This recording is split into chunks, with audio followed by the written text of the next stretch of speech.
You'll never have such interesting conversations again in your life. It's so much more normal and down to earth. The food is really good, it's really good value for money, especially the pudding. There's so much going on.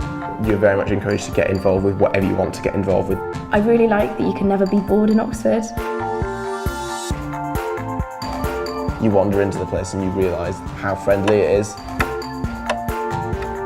I think Somerville is just an incredibly open and supportive atmosphere. Great people have graduated from Somerville. But at the same time, you're encouraged to make your own path. They just offer you this chance to live a life that you never really dream is possible. You just step out from your room and then you're talking to someone who's top in their field. So that's an amazing experience, which I don't think you get in a lot of other universities. It can be quite tough, but it's definitely a challenge that you relish.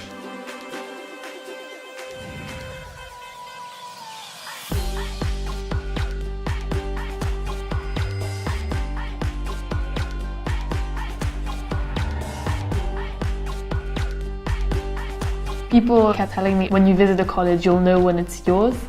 And I didn't really believe that at first, but then when I visited Somerville, it felt like home. I think being a women's college originally gave it that sense of being more progressive. No one is constantly going on about work. They also enjoy other things in life. It's really a fostering community which encourages you to do what you're passionate about. You don't have to be a certain type to be at Somerville.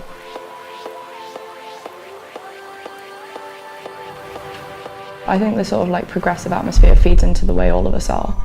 There's so much to learn from the people at Somerville. We have one of the biggest libraries in Oxford. My dream would just be to read pretty much everything in that library, but I know that's never going to happen.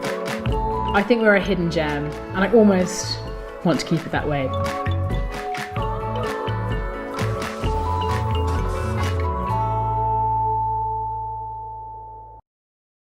Welcome to my virtual Jericho, probably the 30th one we've done this year.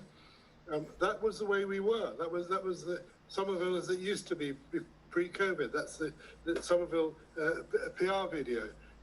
We've had 6 months of lockdown there essentially now, and students have just come back into Oxford. Somerville, I think, started last week or this week, and now for the principal of Somerville for the last 3 years has been the wonderful Jan Royal, who is a former leader of the Lords, a female dynamo, but she's been part also of the Oxford University Michaelmas reopening team, I see, and she came with us and decided she wants to talk to Jericho about what preparations you've done for COVID. Over to you, Jan. Thank you very much, John. That certainly was a pre-COVID video. I would say it was a pre-COVID video, because since then we've become a lot more diverse, which is great. We are very proud of our diversity, but we're very proud also to be part of the Jericho community. And we hope that we are always good neighbours. As many of you will know, you are always welcome into our college. You're welcome to use our chapel when COVID disappears again. And we also have now the beautifully newly renovated Bedford House, which we hope will be a community asset as well. So we've been planning for the return to the university and to Somerville essentially since May. We wanted to have a safe return for our students because we believe it's really, really important for students to be able to come back and savour all the academic opportunities of being at Oxford University. We've got great contingency plans, which are comprehensive and adaptable, and everything is kept under constant review because as everybody around this table will understand, it's like planning on shifting sands. One never knows what's going to happen in the next day. And we're cooperating, of course, with the rest of the university, but also with people like the Thames Valley Police and with the council. We believe that we are providing a good place for our students to be. They're being properly housed, as it were, in great accommodation, but we're also very aware of their welfare needs at such a difficult time. And should we need to self-isolate students at any time, we are confident that we can meet all of their needs. As many of you will have heard, The university's got 2 testing pods for people who wish to be tested, for students and staff who need to be tested for coronavirus. These work alongside the local authority and the NHS, and we've done that to take the strain off local services and also, of course, to reduce the risk of outbreaks. So we believe that we've got all our plans in place, but as I say, the sands are constantly shifting, and we've only just welcomed back our students. We've had some students here for a while, people who were self-isolating because they were international students, and others came back to work because they've been preparing for exams. But the vast majority of our students are coming back this week, and everybody to whom I have spoken has been extremely happy to be back. And we look forward to continuing to be a positive part of the Jericho community and the Oxford community, because as everybody will know, our students also do a great job with all the volunteering that they do in our community. And at a meeting I was at last week with citizens of wider Oxford, there was recognition of the contribution that our students make. So we're proud of our students, but we're also proud to be residents of Jericho. Now, Jan, colleges are essentially hotels, aren't they? How do you cope with that? Colleges are much more than hotels. I think colleges are in a way a home to students for 8 weeks of term. So, we have put in place procedures and protocols that all of our staff are following. The people who are doing the cleaning, the cooking, the lodge, we've all got really intricate protocols which are the same in each and every college. And so when it comes to dining, for example, everybody is socially distanced with 2 meters socially distanced apart. And, we've got all these plans which are now being implemented. And so in the accommodation, people are organised into households. Which means that if one member of the household should test positive for coronavirus, the whole of that household will have to self-isolate, but not the whole of the sort of residence, not the whole of the block, but that specific household. And we did that precisely because we want to ensure that we can address all the needs of those students who are in self-isolation. Now, universities anyway are like petri dishes for infection, aren't they? Meningitis, freshers' flu, and now you've got COVID. How are you going to cope with that? Well, I wouldn't say that they were petri dishes, certainly not in Oxford colleges. I can see where you're coming from, and if you look at the examples in the rest of the country where they have big university with huge accommodation blocks, but the fact that we are organised into colleges with smaller blocks of accommodation makes everything much more manageable. And I can see that in some parts of the country, people would be worried about students living in the community. But of our 450 undergraduates, the vast majority, all of them apart from about 25, are living in college. And when it comes to our graduate students, of whom we've got about 220 who are in Oxford, 85 of those live in college also. So you don't see mass as a problem then? Well, it's a challenge, but not so much a problem, I would say. What COVID secure measures have you taken? What do the students have to do? Well, they have to, both students and staff, we all have to socially distance, so 2 meters apart, and that goes not just for dining, but also for tutorials. The tutor and the students are socially distanced. We have to wear face coverings. When students are in their household bubbles, as it were, then they are a household. They don't have to socially distance and they don't have to wear face coverings. But in every other situation, when people are inside a building, they have to wear face coverings when they're with other people. When you're outside, of course you don't, but inside you have to.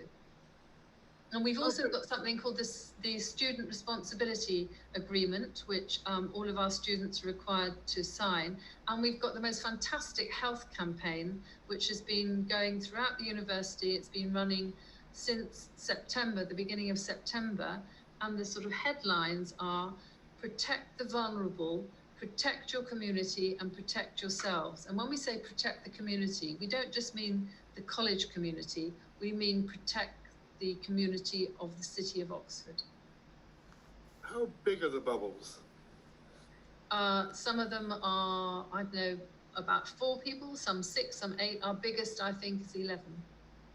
And have you done things other colleges have done? Have you got a tent in for people to eat in? Have you I brought got a what, tent in? sorry? Have you brought a tent in for people to eat in? To We allow have- we- space in- Well, because we're in a strange situation in which our kitchen is being refurbished at the moment, it was desperately in need. So we have our kitchen, we've got temporary kitchen and dining room on the quad, which doesn't look great, but in fact, at a time of COVID, it's quite good because it's enabled us to organise our dining room in a sort of socially distanced way. We've also got our marquee, which is for people to eat their kind of takeaway food that they can buy in the terrace bar, and they can just sit and chat, play cards or whatever. Do you insist on students being tested? No, we don't, but we do have the EAS service, the testing service for all students and staff. If they have symptoms, they go for a test. They apply for a test online, and they're tested very swiftly, and we get the results within 24 hours. Anybody proved positive yet? Yes, as I think it's probably on our website, we have had 1 member of staff and 1 student. And they've gone into isolation, have they? Oh, but of course. Yeah. And has their bubble or their pod gone into isolation as well? Yeah. What sanctions are there? Because you'll know about the Brooks students who had a party, and then when the police came and broke it up, carried on with the party afterwards. What would you do if that happened in Somerville? Well, I think that I think there are 2 distinctive things here. I mean, there are smaller sanctions for people if they are serial offenders, not sort of wearing face coverings or not respecting social distance. If there is a lot of noise and partying, as it were, in college, we will take certain sanctions. But our real concern, but that's for us to manage internally. I think our real concern would be if some students who are living in the community started to have wild parties, which were going to put the community as a whole, was going to endanger the wider community. And then we have agreed, all colleges have agreed on similar sanctions, because we want there to be parity amongst all colleges. And the same with Brooks. We talk to Brooks all the time. But there are arguments going on where some of the political right, libertarians, saying they don't believe in all this mask nonsense. How would you cope with students who thinks that? Well, all of our students are having to wear face coverings, face masks, unless, of course, if people have got a disability or if they can't wear face masks for medical reasons, well, of course they don't. And the same for our staff. If you can't wear a face covering, then you are exempted from the policy. Otherwise, we do not accept those libertarian views, I'm afraid. If you want to be studying in the University of Oxford, because these are Oxford University-wide rules and regulations, then unless you have an exemption, you have to wear a face covering. So you can't conscientiously object on the grounds of freedom? No, you can't. The lockdown, you've had essentially 6 months of it. What's it cost the college? Oh my God. You lost your summer trade, obviously, all of that. Yeah, John, my head sometimes is like a sieve, but I think it's something like 1.6 million. That was in summer booking. That will be for the year. We believe that in that year we're going to have lost 1.6 million. How are you going to make up for that? Well, eventually, we will, I guess, have to take some money out of our endowment. I mean, we are very, very fortunate that we have built up a very good endowment. But of course, we are making certain savings as well, because if you're not doing things like having dinners and that, it costs less money. But what we will absolutely ensure is that the quality of the education, the accommodation, the food, the experience that our students have, that will not suffer in any way, and nor will our staff. Have you made any plans for a second lockdown if one comes along? Well, we have contingency plans in place. So we are confident that should we have to lock down a part of the college, the whole college, the university, the City of Oxford, that we have plans in place. It won't be easy. I don't pretend it will be easy, but we have already planned ways in which we can continue to feed our students, provide them with kind of welfare support that might be necessary. As Oxford on red alert, it can only be a matter of time before there's some form of lockdown here, surely. Well, hang on. Yes, it is on red alert, but I think that we've still only got, well, I mean, it's too many, but I think there's something like 99 people with COVID per 100,000 residents. But if you look at, and I think we are sort of in the table, we're of 150 authorities which have gone into the red, as it were. I think we're number 57 or something. If you look at areas in the north of England, I think there's something over 300 members of the population per 100,000 who've got COVID. So I don't think we're looking at lockdown at the moment. So you don't think your students will be confined to the college before Christmas? I don't know. Who knows what's going to happen, John? But what I do know is that were we to be in that situation, we would be able to look after our students. Now, you're a politician or a retired politician. I'm not retired, I'm active.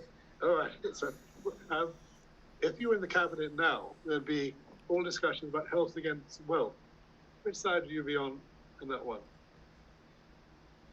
That's hard, isn't it? And as a politician, I prevaricate. I think that unless we get things like testing and tracing right, we're not going to be able to do the wealth creation that is necessary, because unless people have got the confidence to participate in the workplace, as they should have the confidence to participate in the workplace, if everything was good, then we're not going to be creating that wealth. So we've got to get this sort of very basic parts of the healthcare right. We've got to get the testing, the tracing, and therefore people will be able to go back to work. But at the moment, the whole system's gone to pot.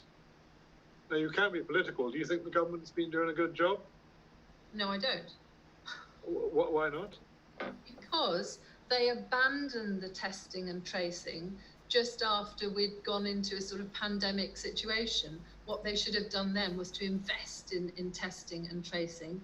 Then I think we wouldn't be in the parlous state in which we are. How and when is it all going to end, if you're a forecaster?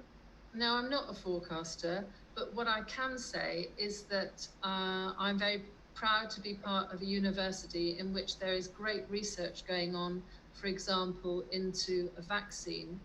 And I very, very much hope, I mean, none of us know, but let us hope that that vaccine is validated in due course. That won't be a panacea, because it will take time to produce the vaccine, to actually vaccinate people. But in addition to the vaccine, there's an awful lot of research which has gone on, which has enabled people who are suffering from coronavirus to sort of get through the disease, because we have proved that, not we, I mean, our researchers have proved that certain drugs, the dexamethasone, for example, they improve people's life chances when they've got COVID. So I think including Donald Trump, I see at the weekend. He benefited from Oxford every day. He seems to have had a cocktail of drugs. So, but let's see how the cocktail one of them was that. So, Yeah. I mean, how long will Britain feel the effects of the pandemic for? Any idea? No, but I think it will be for many years. And what grieves me is that the young people, I'm in Oxford because I believe in young people. And I think that this generation of young people are going to, their life chances are really going to be harmed by this pandemic. Both those who weren't able to go to school for 6 months. Kids from the youngest age, but those who are doing their GCSEs, their A-levels, but now my students who, when they leave, they're going to have, a jobs market which is not as good as it should be as a consequence of COVID. They can't travel, they can't do so many things. Their kind of horizons have been narrowed, and I deeply, deeply regret that. However, I am confident that we've got great students in Somerville, great students in Oxford, and it is this generation that are going to find the solutions to many of the problems that we are facing now, including things like climate change, because what we mustn't forget is that whilst we're dealing with this ghastly global pandemic, climate change is happening all the time. So we've not got to forget our kind of dedication to these other things which need to be changed. We've got to keep finding solutions to these other global problems. But you're an international college, university is very international. Has that been affected by COVID? Has recruitment dropped? We thought that we would have far fewer postgraduates, international postgraduate students this year, but in fact the numbers have held up, which is quite extraordinary, but they have, and that's wonderful. What will be interesting is to see how Brexit, the fact that we will have left the European Union at the end of this year, what impact is that going to have on recruitment from the European Union next year? Because European students from next year are going to have to pay international fees. Which are, for undergraduates, 15,000 approximately, I don't know, I should know, I'm showing my ignorance here. It is about 15,000, so Fabio is saying yes. And for Fabio, are you an international student? No, I'm not, but I've got international students who are friends of mine here at Somerville. What do they pay? I think it's roughly 50,000, but that's not 100% accurate. That's from what I roughly gauge from conversations, but I'm sure it's available online somewhere on the university website. This is Fabio Rossi. Are you chair of the JCR, Fabio? So I'm Fabio. I guess I'll introduce myself briefly. I'm the JCR president here at Somerville. So the JCR is a junior common room. It basically consists of all the undergraduates here at Somerville. And obviously I can try and speak to student sentiment and the atmosphere here at college, because Jan's really covered all the planning, procedures and protocols that are in place. And I think it's really important, and I really want to get this across, that as a JCR, we really do know that we have a responsibility both to people in college, but also in our community. Speaking to students both in formal settings and informally, we really do understand how important it is to follow rules. Jan, university leaders, other members of the college have constantly reiterated the key health messages in that public health campaign that is so important to us. And personally, I've also been relaying and keeping in touch with students throughout summer, and we've really been revamping and with renewed energy in the last few weeks, building up to term, to make sure this is really at the forefront of students' minds. We are really, really proud, and we're really fortunate as well to be part of the Jericho community, and we love being here.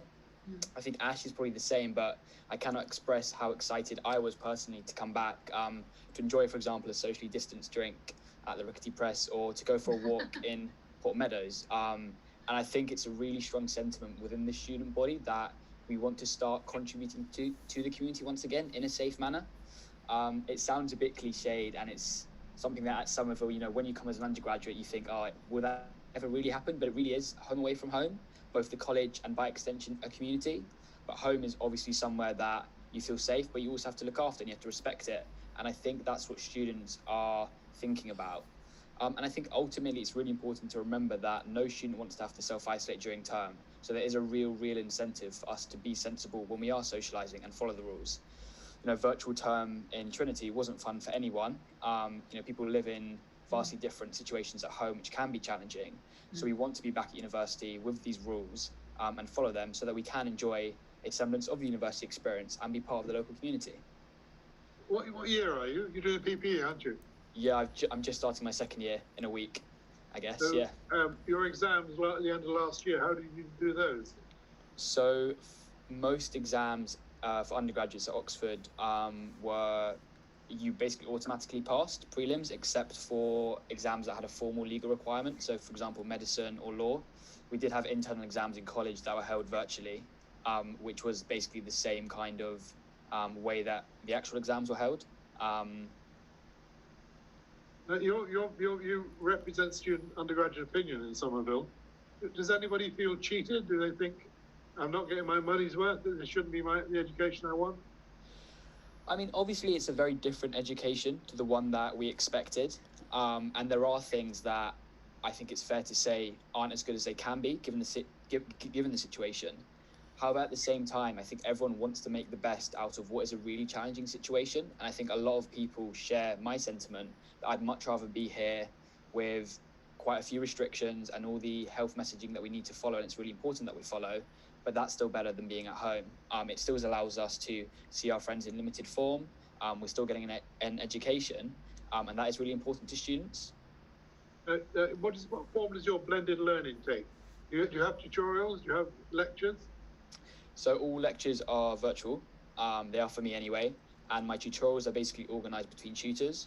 So if a tutor or a student doesn't feel comfortable having a tutorial in person, wearing face masks inside, we have the options to do it over Microsoft Teams, which worked really well in Trinity. However, for me personally and my tutor, we're going to be doing them in person, in her office, wearing masks at a social distance. So you will have tutorials, yes? Yep. Ash, you're a DPhil student. Have you been at Oxford for your undergraduate degree as well? No, I studied in Germany before. But I'm an international student. I'm an Egyptian. And I want to start by saying, of course, for me, it's a huge privilege to be an Egyptian student studying in Oxford, but it's a huge honor to be at Somerville, to be in an inclusive environment, and to have an amazing leadership by Jan. And we are very grateful as an MCR, as I represent the graduate community, to also be residents in Jericho. It's a beautiful part of the city, and we are aware that we need to be respectful of the community. And as graduate students, we feel all the same, that we need our labs to keep open. We also need the archives to still keep open. So we feel this responsibility that we ourselves need to be very, very careful about social distancing and wearing face masks, because it has a huge influence on the graduate community that the university might shut down again. I myself teach, so I'm also engaged in the teaching with my department. So I have a responsibility, such as a lot of the other DPhil students in the MCR, the Middle Common Room. We have a responsibility towards our students. If we have to self-isolate, that means that the students, of course, are going to be affected negatively. And we are very conscious and aware of that. And therefore, we, as far as we can see, all of the graduate community has been very respectable of the community, and also following the guidelines that the government has set and also that the college has set. So you do tutorials. How many students do you have in your tutorials? I'm not doing tutorials. I'm doing courses in the department, which is coding statistical classes, and I have almost 10 students in one group and 4 students in one group. So there is somehow a variation there. And you teach that virtually or in the flesh? Again, this is not organized by Somerville College. This is organized by the Department of Politics and International Relations. And I'm teaching one of those courses online for students who would prefer to be in an online setting, and one of them in flesh, but in the Department of Politics and International Relations. Were you here in the summer? Did you stay in Oxford during lockdown? Not the whole lockdown, but I was here starting from the end of July. How much do you pay in your annual fees? I don't pay because I'm on a scholarship, but in general, people who are overseas students, I think it's about £25,000, which is a lot of money.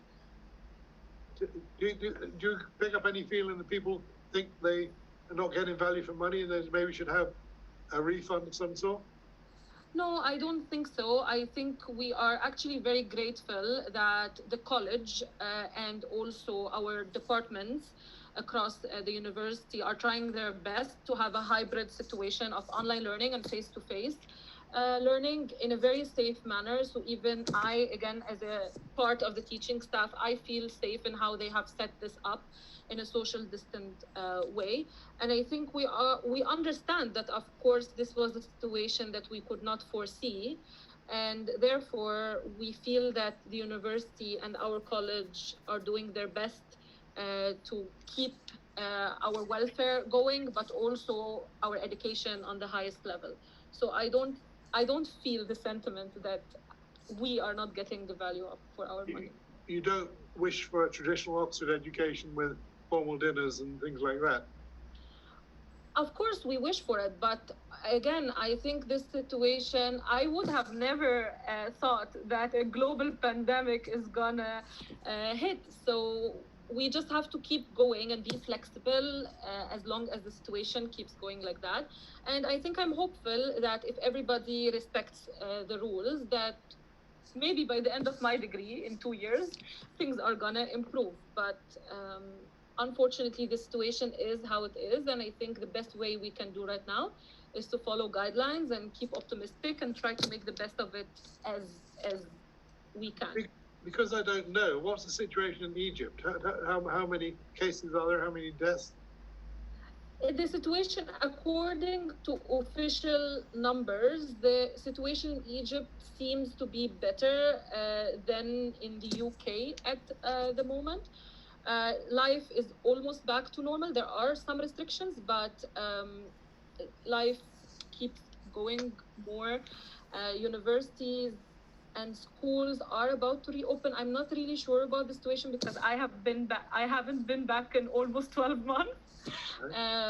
But from what I see, people are feeling safe, and it's looking okay at the moment. How many deaths, do you know? No, I'm not really aware of the exact number, but it's online. They keep posting on all social media every day how many deaths there are at the moment. But you both study economics and econometrics. What's going to be the effect on the economy? Of course, I can't talk. I'm more focusing on the Middle East in my dissertation anyway, so I can talk about Egypt.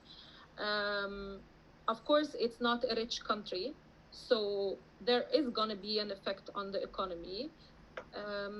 However, I think governments are trying their best to kind of reopen safely.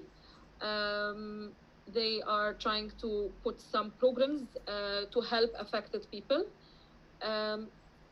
But the situation right now, I think, to be able to have a clear answer to that, I think we need to have a plan or understand how the situation are gonna keep going, like how many cases, etc. So, Fabio, how is it going to affect the British economy?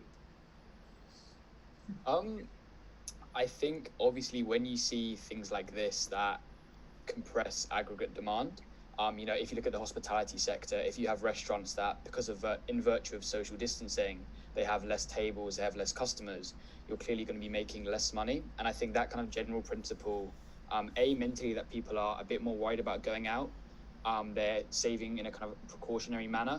It does mean that businesses are going to be stretched, will have to dip into their reserves. It means investments will fall. But I think a really interesting thing as well, that is a big kind of variable in all this, is how governments react. You've obviously seen huge stimuli all around the world from governments, international organizations, and from, I guess, a theoretical perspective in my studies, it's interesting to see how the field of macroeconomics will change. Because you saw after the 2007-2008 financial crisis, quite big stimuli in the UK, in America, and other countries. And now it's taken that, but to the extreme. And it's really rewriting some of the kind of fundamental assumptions that macroeconomists would have made. And seeing where we can go from here is something quite interesting. It will take a few years for the British economy to bounce back. I don't think anyone has any questions of that. That's fairly clear. I guess, like Ash said, it depends on how soon we get a what's it called? A vaccine, thank you. And how soon we can distribute it and how effective it is kind of the big ultimately. Jan, you were in the cabinet in 2008 for the Great Crash, weren't you? I was. Is it similar? I mean, you were within 12 hours of banks not opening, weren't you? I think the difference then was global leadership. I think that what we lack now is global leadership. And if we'd had global leadership at the beginning of the pandemic to take concerted international action, I think we might be in a better position now. I mean, all the leaders of the world came together to discuss how, as the world, as global nations, we were going to get through the economic crisis. Led by Gordon Brown, if I remember. Sorry? Gordon Brown was a leading light in the G20 for that, wasn't he? He was. He brought everybody together. Yeah. You don't feel that's happened this time round with Trump and Boris? No, I certainly don't. I don't think there's any global leader who has been able to, has even tried to do that, let alone done it. And in fact, our international institutions have been weakened even further, I would suggest, in the last 10 years. And I mean, no matter what one thinks about the WHO, and I've got quite a lot of time for the WHO personally, it's being hammered by the Americans, for example, who have actually withdrawn a lot of their funding. And I would suggest that in the middle of a global pandemic, to attack the organization that is trying to ensure that medical leaders the world over work together, I think that's not a very sensible policy. So you feel there's been a great vacuum where there should have been leadership? I do. And how will that vacuum be filled? You can say deselect Trump and get rid of Boris if you like. No, I'm not going to say that. I mean, I'm not sure what sort of young global leaders are coming forward. I think that in the European Union, of which we're no longer a member, I mean, I think we are going to really, really miss Angela Merkel, for example, who I think has shown fantastic leadership over, a long period of time. And I think we're going to miss her. I mean, we've got Macron in France, who is doing interesting things. Is he a global leader? Not sure. But in the UK, you've got Nicola Sturgeon, who seems to be making all the running. If she says something today, Boris does it tomorrow. Well, let's wait and see. But I don't know.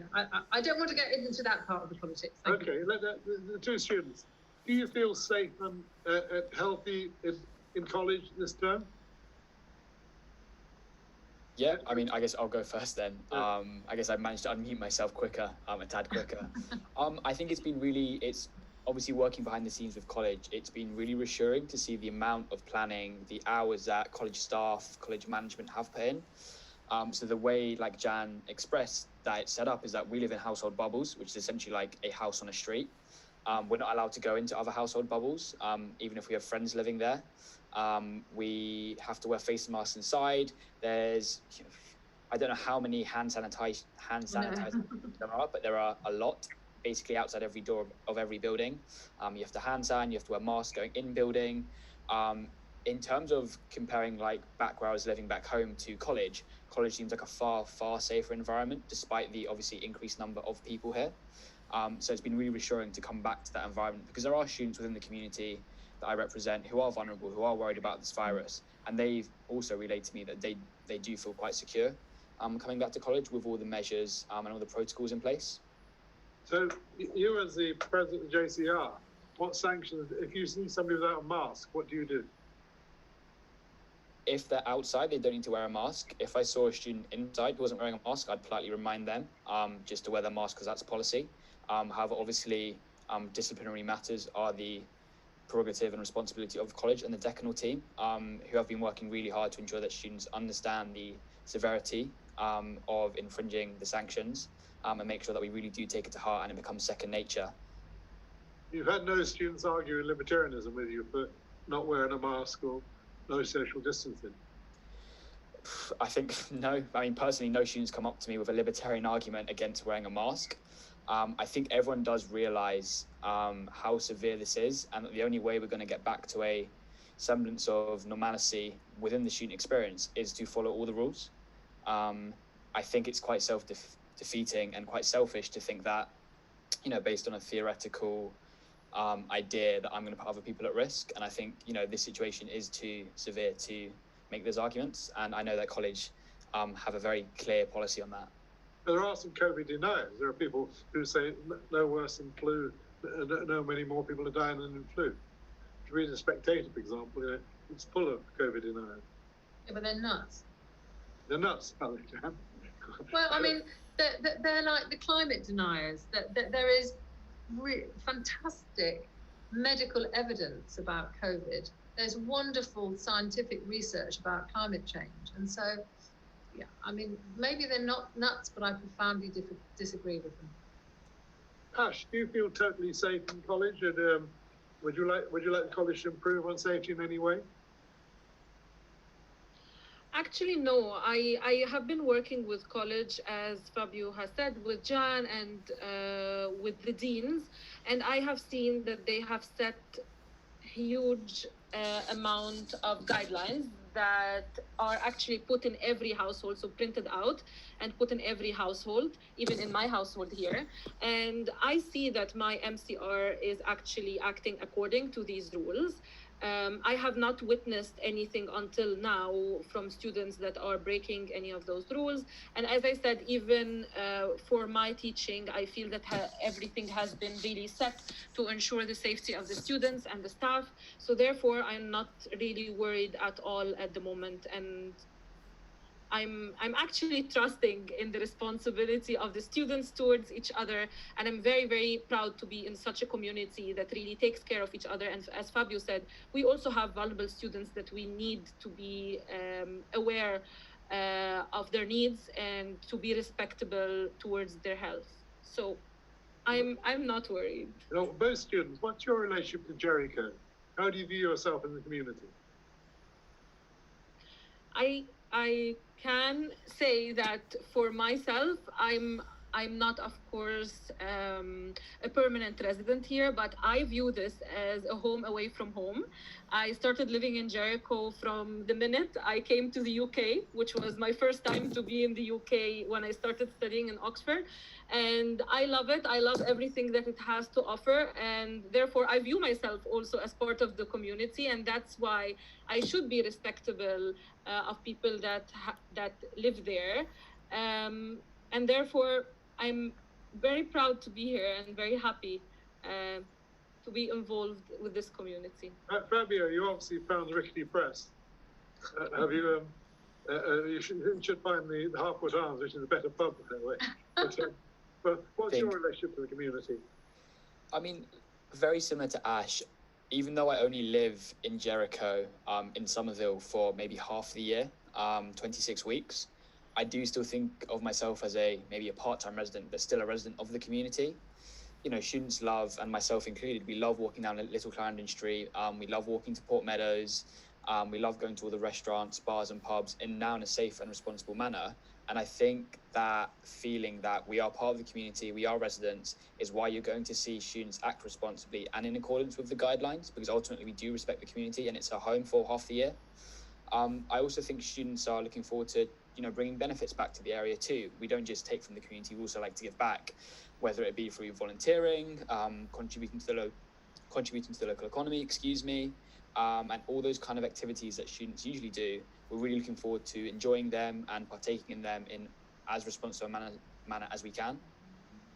It's probably an unfair question to ask the two students, but I still ask it. What's your position on the closure of Walton Street? The what, sorry? The closure of Walton Street. Walton Street is closed at one end, as you will have noticed, and there's very little traffic there now. I haven't even noticed. No, students wouldn't notice that, John. Were they not? Ash, did you not notice there's been a diminution of traffic? No. No, I actually haven't. I don't drive and I don't ride a bike, so I think maybe this is why I have not noticed it. I walk a lot, so I haven't noticed it as well. Back to you, Jan, for the final couple of minutes. This is your third year at Somerville, fourth year? I'm just starting my fourth year now. Yeah, but you, Is it the job you wanted? Is it the job you still after lockdown, or did you feel that was a challenge? It's a huge challenge, but it's still the best job I've ever had. It just makes me more than determined than ever to do whatever I can to help Somerville thrive. I believe in this college, I believe in the ethos of the college, and I believe in everything that it does to try to enable our students to flourish academically, but also to be good citizens. Where are you going to win where the likes of the University of Northumbria hasn't won, or other universities which have had mass outbreaks? Because we are in small colleges, so we live in small units. We can contain sort of COVID, as it were, and that's important. But most importantly, we can ensure that our students receive all the support that they might need if they did have to go into self-isolation. I mean, the scenes that there were from other universities like Manchester Met, where young people weren't getting fed properly, they weren't getting welfare support. I mean, that would never, ever, ever happen in an Oxford college. Never. So you're content, you're doing all you can to make life as comfortable as you can for the students? I'm not content. I feel constantly challenged, but I think that we are doing everything that we can. Undoubtedly, there will be things that we can do better. And I'm sure over the coming weeks, we will learn various lessons. And we've learned from the experience of other universities, for example. And I'm sure that our students will continue to teach us a lot of things. They do all the time, which is good because they test you. And that's as it should be. And they will be testing some of the rules that we have, the implementation of the rules. And that's good. So some people watching this may be thinking of applying to Oxford and Somerville next year. Should they be put off? No, absolutely not. I didn't go to Oxford, as you know, and I just wish that I had the opportunity to go to Oxford, but specifically the opportunity to go to Somerville. I think it's a life-changing event to go to Oxford and to come to Somerville. Even in the middle of a pandemic, I think that if you don't go to university at the moment, you've got very, very few options open to you. So you might as well come now, enjoy what you can, enjoy the academic aspects, but also the kind of being part of a student community, because we are doing our utmost, and it's really, really difficult. And I pay huge tribute to Ash and to Fabio for all that they've done to try to ensure that the student experience is not just remote student experience, but they are doing as much as they can so students can mix together in a socially distanced way. And they've got such an exciting program of events for Freshers Week to make people feel at home, included. It's not easy, but my God, they've done a great job. The events were virtual, were they? Sorry? Were the events all virtual, or were they? No. Some events are naturally virtual, but they're trying to do some events in person, and it's working rather well. We're coming to an end. Any last message from Jan, or indeed from the two students, about the current situation? Anything you feel you haven't said? I would just say that we really do understand any concern that is expressed by residents of Jericho. They're welcome to contact me anytime, as they know, principal@some.ox.act.uk. But also, should they see any kind of large gathering, this is not going to be Somerville students, but if they have got any issues, security issues, there is a Oxford University security team number. So if they see anything that they're concerned about, then they can call the university security team. But that's in the wider Oxford. In Jericho, they should feel confident in Somerville, in what we're doing in our fantastic students. And if for any reason their confidence is dented, all they have to do is contact me. So there's nothing socially wrong with snitching on people who are breaking the rules? Hang on, I'm not going to respond to that in the way that you might want me to respond, because I think that snitching on one's neighbours is not a good thing. But if there are students who are not respecting the rules and not respecting the local community, then of course we would all want to know, not just me, but I'm sure that Fabio and Ash would want to know if their fellow students were doing something which was bringing the college into disrepute and which was harmful to the local community. Okay, thank you, all three of you, very, very much indeed. Interesting hour. I'm just going to announce what's on next week. We have this every Wednesday afternoon. Next week we have a rather special, another special. I'm glad you said another special. 40 years of Watchdog the programme. Oh. And the man who invented it, Bernard Clark, lives in Jericho now. And he, amongst the people who will be in that programme, will be a man called Mark Thompson, who was a researcher on Watchdog way back in 81. He became Director General of the BBC and President of the New York Times. He'll be talking about his experiences there. So that's next Wednesday.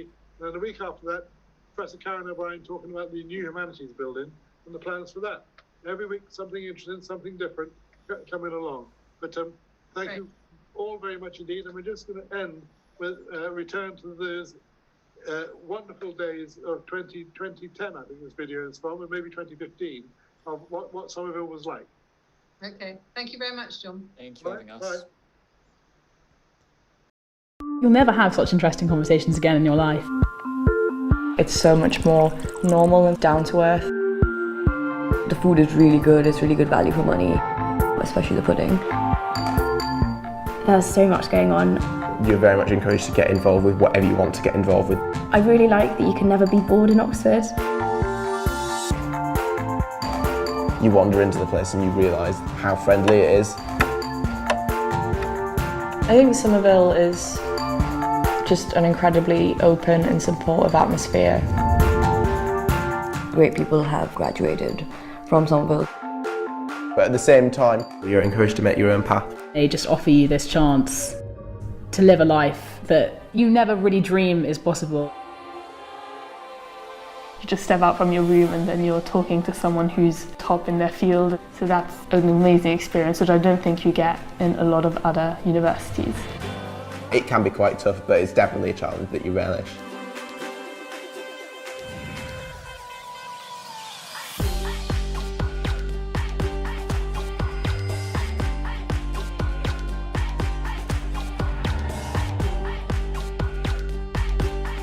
People kept telling me, when you visit a college, you'll know when it's yours. And I didn't really believe that at first, but then when I visited Somerville, it felt like home. I think being a women's college originally gave it that sense of being more progressive. No one is constantly going on about work. They also enjoy other things in life. It's really a fostering community which encourages you to do what you're passionate about. You don't have to be a certain type to be at Somerville.